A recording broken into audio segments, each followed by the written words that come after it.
We thought that we would sort of just remind you of the SNRS mission, because it seemed very appropriate to sort of the focus of this presentation. And I think as we present the individual researcher awards, you will see how much these researchers have actually started to have facilitated this particular mission.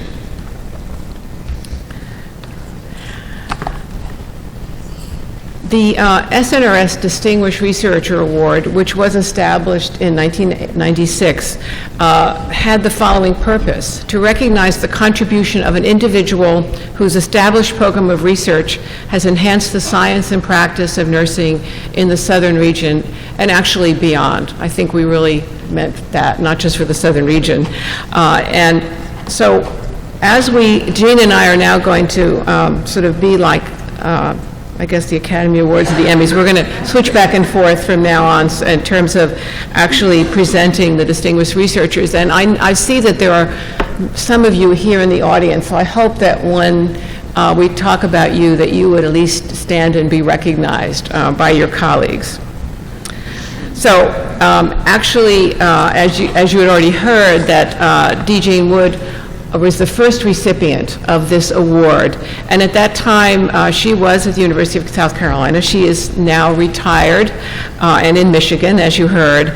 And her work really looked at utilization of nursing research. And the NINR director at that time said of her work that this was pioneering research that made the case for NCNR. Jean was a leader in graduate and doctoral nursing education at these various universities. She also, because of her work with the organization, the board began to offer the SNRS D. Jean Scholarship Award. And that really goes to a presenter at the conference, and another way to recognize the fine work of our membership. And she also has mentored a lot of future leaders, and you can see Mary and I are here on the stage. Deborah Wallace is here, and she's one of our historians, and so I think that Jean's influence has been tremendous. It's my pleasure to actually present the 1997 award of Barbara Holzclaw, and I saw her. Is she here now? There she is, Barbara.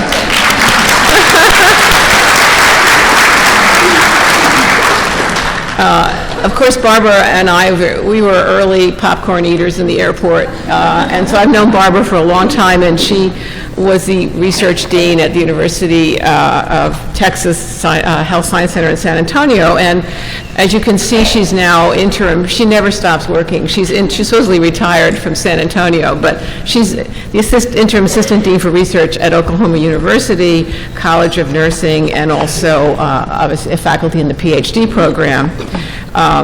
And she's the director of their traditional translational science training for the university at this Donald Reynolds Center for Geriatric Nursing and Excellence. I can't read the screen.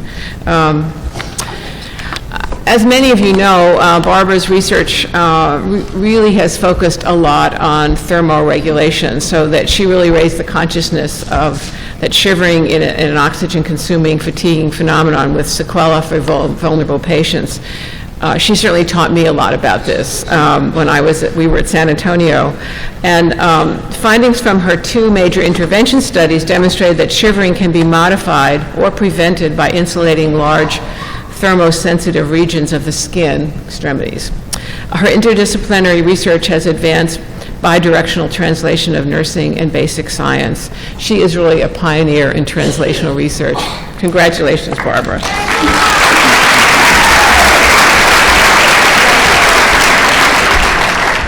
I have to tell just a little story about Barbara and I.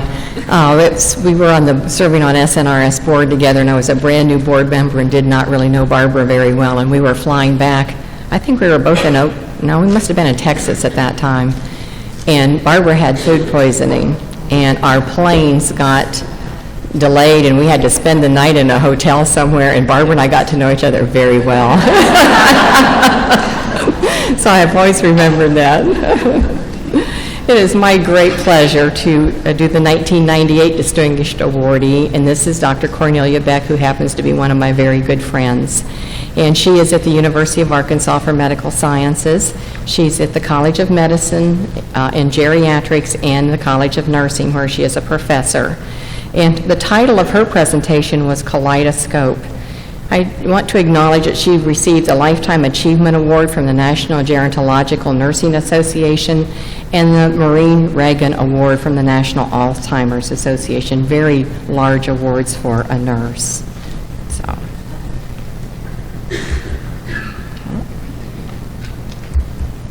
it's not working. There we go. For those of you that know Dr. Beck, she has really been a pioneer in Alzheimer's disease and with persons with cognitive impairment. And she was one of the first principal investigators to work with persons with cognitive impairment and determine that they can maintain functional abilities longer if activity of daily living assistance is individualized to maximize their remaining cognitive abilities. And this really has impacted quality of life for not only persons with cognitive impairment, but also their caregivers. She also has done a lot of work with problematic behaviors of persons with cognitive impairment and found that these problematic behaviors are decreased when persons are engaged in meaningful activities that match their interests and abilities. So it's not just a cookie cutter that we do one type of activity and say that it works for everyone, but we try to maximize their own interests that they are still able to participate in. She's also done a lot of work, and more recently in quality of life in nursing homes, and is trying to really structure partnerships, and has found that by doing this, we are able to improve care in nursing homes when we have partnerships that are approached by mutual goal setting among residents, family, staff, and owners of the nursing facilities. She also has done work with delayed and immediate memory of community dwelling elderly, and has determined that it can be improved with a lay educator delivered cognitive improvement intervention. So you can see that she's done a lot to really work with cognitive impaired individuals.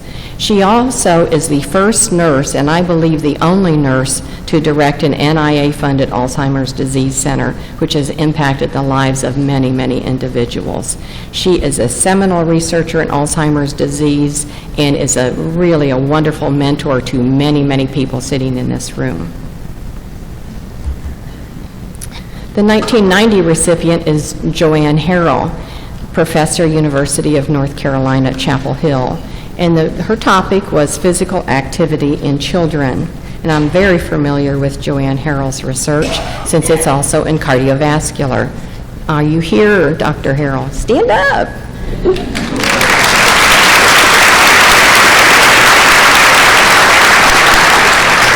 I also was remiss in saying that Dr. Beck had a family emergency and was not able to attend, but wanted to be here also. Okay, back to Dr. Harrell. Her research has been really, really groundbreaking research, and it focuses on promoting health, preventing obesity, preventing type 2 diabetes, and risk factors for future heart disease in school-aged children, which is the future of our country.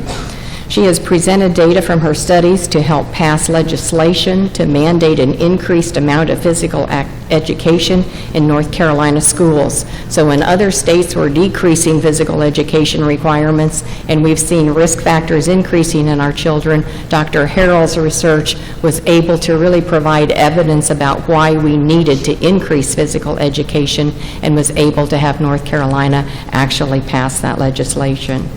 Her research has been instrumental in changing physical education programs in North Carolina school system and can serve as a model for all the other states. So she's been instrumental in improving cardiovascular health in our children. Thank you, Dr. Harrell.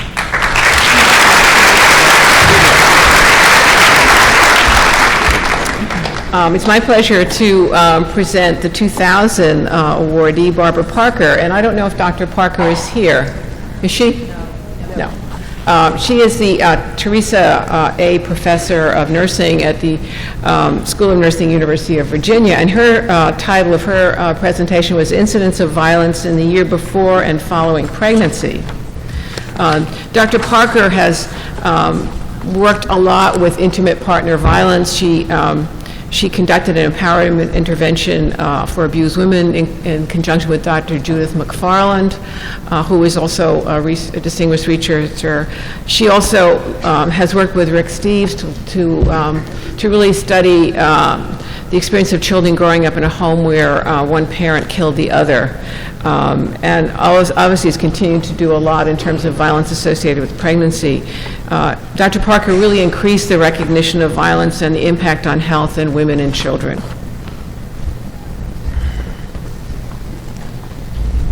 Dr. Allen can't do her own, so I'm going to do it. So you all know who she is here.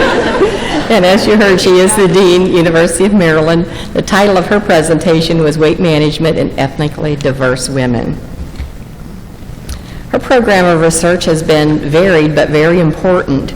Probably what I remember the most and has impacted my life the most is the work that she did, her qualitative work with weight management practices among primary care providers and management of normal and overweight Euro-American women. She's also looked at patterns and processes of weight management among Black urban-dwelling women and cross-ethnic African-American, Euro-American, and Mexican-American study of weight management. And she really has been a pioneer in getting us to look at how culture, races, etc., impact a person's view of what is overweight, what's ideal weight, what's ideal body image, etc. And it really opened up our eyes, I think, to some of the impact of culture on health.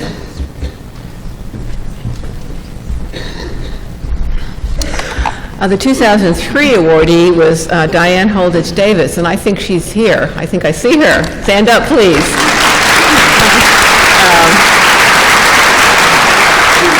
She's the Marcus Hobbs Distinguished Professor of Nursing and Associate Dean for Research Affairs at Duke University. Her title of her speech was Predicting and Improving the Developmental Outcomes in at-risk infants.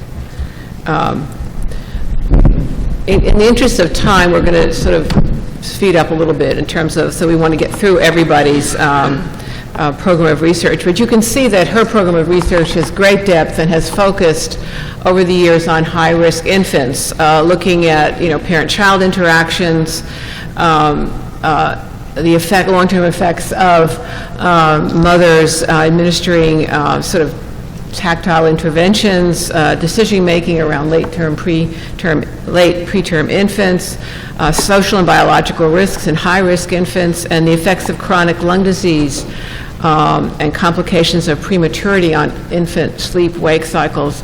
I mean, she has made tremendous contributions and has been instrumental in improving infant health. The 2004 awardee was Susan McMillan. Is Susan here? There she is. Great.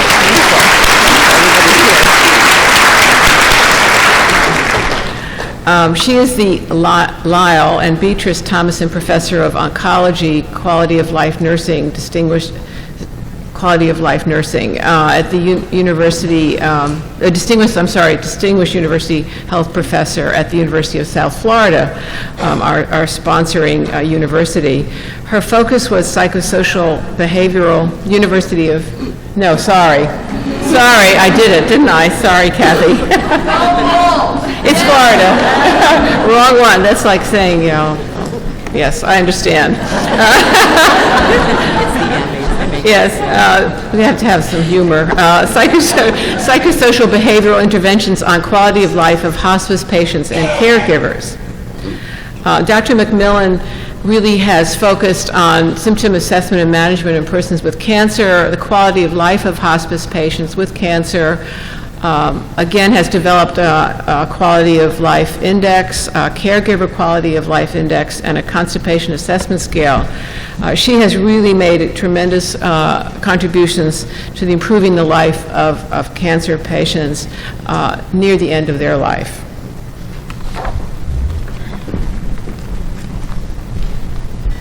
Marion Broom. Is Marion here? She's left the South, unfortunately. We'd like to get her back, but I don't think we're going to have any luck doing that. But she's Dean and Distinguished Professor, Indiana University School of Nursing. She's also the editor of Nursing Outlook, an official journal of the American Academy of Nursing, and she was the 2005 Distinguished Researcher. And the title of her presentation was Chasing Rainbows, Lessons Learned as a Pediatric Nurse Researcher. Marion's research has really been involved with testing interventions to address pain, specifically relaxation, distraction, and imagery with children with cancer and sickle cell disease and those undergoing surgery. She's also investigated and done research in pediatric research with ethical issues, particularly those associated with consent and assent for research. And that may seem like something that we commonly accept now, but Marion, her work has really done some of the preliminary work that makes it so commonplace today for assent and consent in children. And she is a leader in improving pediatric pain and protection as subjects. Judy McFarland, is Judy here today? She was our 2006 recipient. She's the Perry Chair in Health Promotion and Disease Prevention at Texas Women's University in Houston.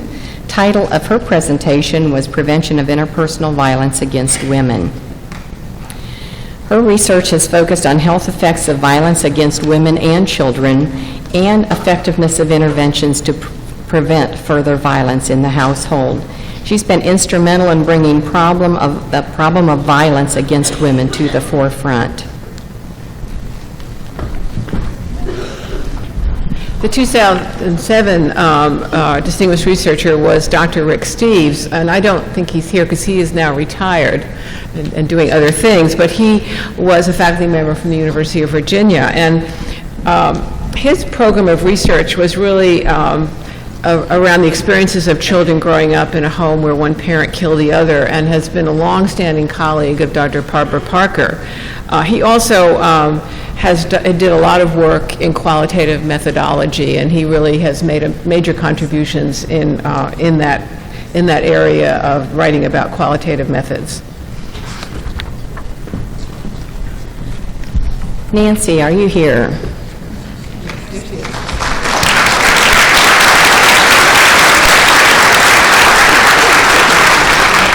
Dr. Nancy McCain, the 2008 awardee, who is the director of the Biobehavioral Science Core of the Center of Excellence in Biobehavioral Approaches to Symptom Management, now that's a mouthful, at the Virginia Commonwealth University. And the title of her presentation was Research in Psychoneuroimmunology.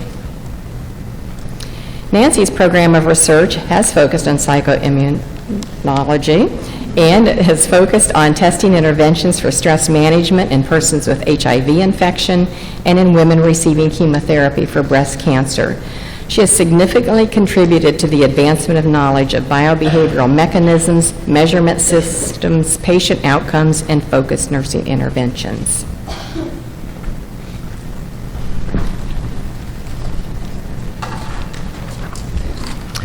It's my pleasure to introduce my colleague, the 2009 winner, Dr. Barbara Smith, and she's over there.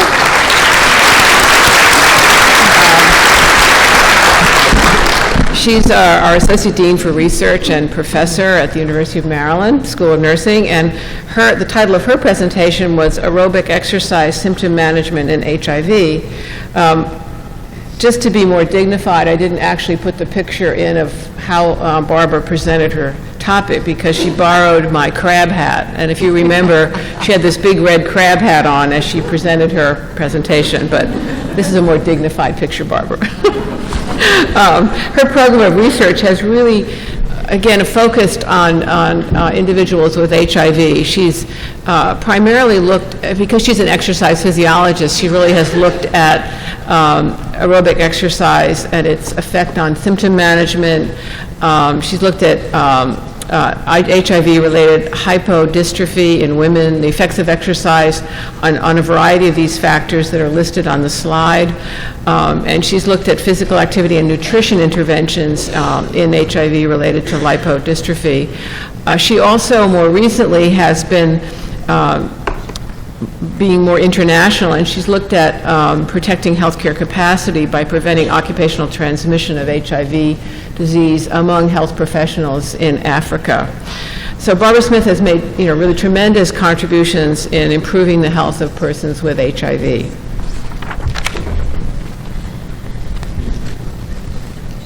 Sandy Dunbar, are you here, Sandy?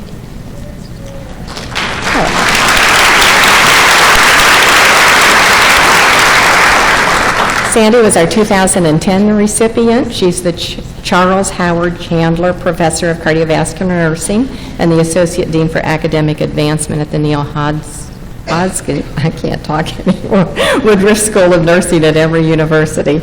And her title of her presentation was Lessons Learned from a Research Career. And Sandy's work is near and dear to my heart since it's cardiovascular in focus. And her research has been focused primarily on decreasing health disparities and psychosocial responses to serious cardiac illnesses like heart failure treated with implantable technology. She's also been testing integrated self-care approaches for persons with heart failure and diabetes, and testing interventions to improve outcomes of heart failure families and their caregivers, which is a very important area of research. Her psychoeducational interventions are assisting to improve outcomes of high-risk arrhythmia patients treated with implantable devices such as ICDs. She has significantly contributed to improving heart failure outcomes. I might also add that she is the chairperson of the Cardiovascular Nursing Council of the American Heart Association also.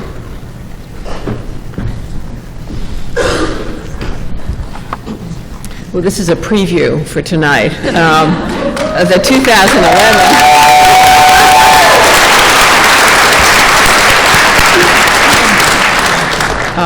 G. McSweeney is the 2011 Distinguished Researcher, and you already know that she's a professor and associate dean for research and director of the Tailored Biobehavioral Interventions Research Center at the College of Nursing and the University of Arkansas Medical Sciences Center. Her actual topic tonight, as a preview, will be Reflections from the Heart. As you all know from the introduction, that Jean's long-term research has been with cardiovascular disease and women. She was one of the pioneers in actually identifying that women have different symptoms when they are experiencing an MI than men, and that many of their symptoms were missed because health practitioners were using men's symptoms as a guide to assessment. So she's also investigated cultural and racial differences in women's CHF symptom experiences and developed an instrument, MapMIS, that captures women's descriptions of chest discomfort and symptoms. And she's really been someone who's been able to very clearly combine qualitative and quantitative research methodologies in her research. And she's really been a seminal researcher in describing women's cardiovascular disease symptoms. Have to add, Janet taught me qualitative methods, so she had to get that little piece in there about combined. In summary, the SNRS distinguished researchers have investigated health issues across the lifespan in a variety of cultural and research groups, and I think it really shows you how our research has impacted health, not only in the United States, but we hope across the world. We've been pioneers in translating our research into practice and improving quality of life. Now, all of us have had some type of mentors, and we wanted to close talking just a few minutes about mentoring.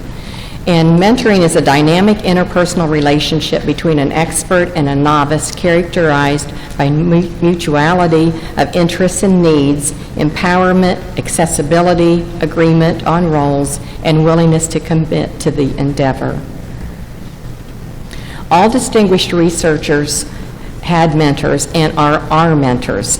Mentoring promotes scholarly caring and thus commitment to excellence, nurturance of future and current scholars, and the collaborative production of knowledge for the discipline. And we want to briefly share our experiences here. Well, I actually personally believe in sort of that collaboration and mentoring are critical for all of us in terms of developing and sustaining a program of research. And I really believe that collaborative mentoring, which is that mentoring that involves mutuality and empowerment, is it's a very effective kind of mentoring. I had the experience as a doctoral student and as a new researcher to have 3 mentors who actually modeled that kind of collaborative mentoring for me.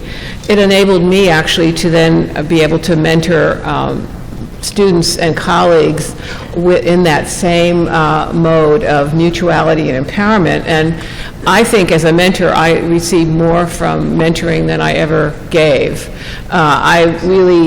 Mentoring expanded my thinking, it expanded my research program. Doctoral students were able to take concepts that I was using in my research and use them in their own research and expand them and improve on them. And I think almost most important, it actually led to lifelong colleagues. Such as G. McSweeney, who actually her career has far surpassed my research career. She's nationally and internationally known for her work. She's on major national, critical nursing research bodies, and she is president of this organization. And more importantly, again, she's a lifelong colleague. Thank you, Janet. Janet was my dissertation chair, and as such has continued to mentor me in many different aspects. So it wasn't just about how to get my dissertation done and be able to graduate, but she has been able to advise me over my entire career about what awards, where should I submit a grant, what are good journals to submit to. She would critique things for me. I mean, she helped me in a variety of aspects. She encouraged me to run for the nominating committee and for the board at SNRS, and was a role model as to show me how she was able to mentor, continue to do research, and to serve as president of SNRS. So I'm just trying to encourage every one of you to think about that with your own mentoring. We all need it at every stage. And it's been my fortune to be able to mentor people like Dr. Tricia Crane, who is going to be your incoming president of SNRS, and many other doctoral students. But mentoring is not something that is in this little box that you do for a year or two and they graduate and you're done. I mean, I continue to review grants for Tricia, et cetera. I try to model what Janet has done for me, and we're encouraging each and every one of you to do exactly the same thing. So when that doctoral student comes to you, or that new faculty member comes to you, or that mid-level researcher comes to you and wants help, please remember that and mentor them also. And mentor them into this organization. This organization gives us a wealth of opportunities and is a springboard to so many things. So please remember when you are mentoring to encourage them to attend SNRS. So, in conclusion, first I think Gia and I would like to congratulate all of our distinguished researchers who are here and not here today, and I think we should really congratulate them.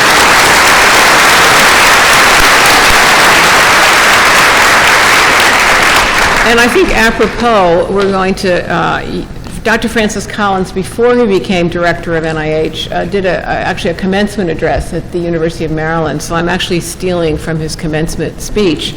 But he talked to the students before he played on his guitar, which was wonderful, that he believes that we all should partake of 4 principles to balance and structure our lives. And they are: be serious and dedicated to your profession, which we all are doing right here, and we do in our daily lives. But as important, to develop your own spiritual base, how to fill your inner self, love and care for one another, and he really means not romantic love, but just caring and respect. But you also can have some romantic love in your life, I hope. And mentoring, it's part of, I think, love and caring for one another is really part of what Jean was talking about in mentoring. And last but not least is have fun, and this organization knows how to have fun. So in closing, we just have a few fun pictures. Boy, they're fast. They're very fast. That was fast. Let me go back. I wonder if I can go back. Let's see. This one? Nope. Just push it again. Try it again. That was a perm I had a long time ago. I'm glad that was fast. This is Barbara and I honking it up. Push it again. Let's see. Yeah, now they just go. Okay. I guess it's no more. Should. Oh, there we go. This is a group of former presidents, as you can see, and Kathy Sawin, who I think is here, and also a board member, having a party. That's a wonderful hat. Also, some former presidents, Donna Hathaway, Deb Wallace. These are some students presenting at a poster session. Kentucky. That was the calling to the post or something, I think it's called, before a horse race. And they actually came in and did that. It was really a wonderful, I think it was before our main session even began. That looks fun. Yeah. Again, more former presidents. That's Marge White over on the far left that some of you may or may not know. And of course, there's Mary Walker, Deb Wallace, Donna Hathaway, Jean Wood, G. McSweeney, and Craig Stotts, all former presidents. And finally, more Kentucky. Yes. That was at the Kentucky Derby, I think. So thank you all very much.